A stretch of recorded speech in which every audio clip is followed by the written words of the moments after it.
പ്രിയപ്പെട്ട വിദ്യാർത്ഥി സുഹൃത്തുക്കളെ, കാലിക്കറ്റ് യൂണിവേഴ്സിറ്റിയിൽ 2026 PG അഡ്മിഷന്റെ ഭാഗമായിട്ടുള്ള community quota rank list publish ചെയ്തു.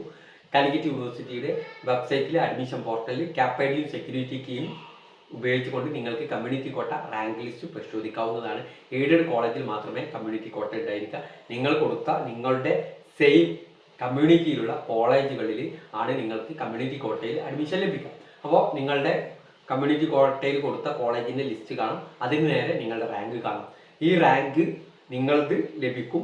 അതിനുശേഷം ഈ റാങ്ക് ലിസ്റ്റ് യൂണിവേഴ്സിറ്റി കോളേജുകൾക്ക് കൈമാറും. അതാത് കോളേജുകൾ അടുത്ത ദിവസങ്ങളിൽ ആ റാങ്ക് ലിസ്റ്റിന്റെ ക്രമത്തിനനുസരിച്ച് വിദ്യാർത്ഥികളെ നേരിട്ട് കോൺടാക്ട് ചെയ്യും. ഒട്ടേറെ വിദ്യാർത്ഥികൾ ചോദിക്കുന്നത് ഞങ്ങൾ എന്ത് ചെയ്യണമെന്ന്. നിങ്ങളൊന്നും ചെയ്യേണ്ട. യൂണിവേഴ്സിറ്റി ഈ റാങ്ക് ലിസ്റ്റ് കോളേജുകൾക്ക് കൈമാറും. കോളേജുകൾ അഡ്മിഷനുള്ള വിദ്യാർത്ഥികളെ കമ്മ്യൂണിറ്റി കോട്ടയിൽ അഡ്മിഷൻ കിട്ടിയ വിദ്യാർത്ഥികളെ കോളേജ് കോൺടാക്ട് ചെയ്യും. നിങ്ങൾക്ക് ഈ കോളേജിൽ കമ്മ്യൂണിറ്റി കോട്ടയിൽ അഡ്മിഷൻ ലഭിച്ചിട്ടുണ്ട്, നിങ്ങൾക്ക് അഡ്മിഷൻ എടുക്കാൻ താല്പര്യമുണ്ടോ എന്ന് ചോദിച്ചു കഴിഞ്ഞാൽ നിങ്ങൾക്ക് താല്പര്യമുണ്ടെങ്കിൽ എസ് എന്ന് പറയാം, ഇല്ല എന്ന് പറഞ്ഞാൽ അടുത്ത ആൾ വിൽക്കും. ഓക്കെ, അങ്ങനെ ഈ പ്രക്രിയ കുറച്ച് ദിവസങ്ങൾ തുടർന്നുകൊണ്ടിരിക്കും.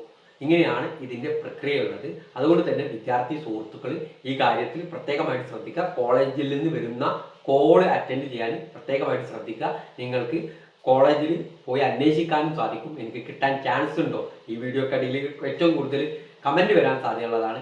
എനിക്ക് ഇത്രയാണ് റാങ്ക്, എനിക്ക് അഡ്മിഷൻ കിട്ടുമോ എന്നുള്ളത്. അതുകൊണ്ടാണ് ഈ കാര്യം നിങ്ങളുമായി പങ്കുവെച്ചിട്ടുള്ള ഈ കാര്യം പ്രത്യേകമായിട്ട് ശ്രദ്ധിക്കുക.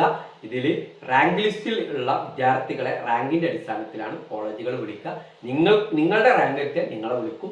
നിങ്ങൾക്ക് അഡ്മിഷൻ എടുക്കാൻ ആഗ്രഹമുണ്ടെങ്കിൽ എസ് എന്ന് പറയാം, ഇല്ലെങ്കിൽ നോ എന്ന് പറയാം.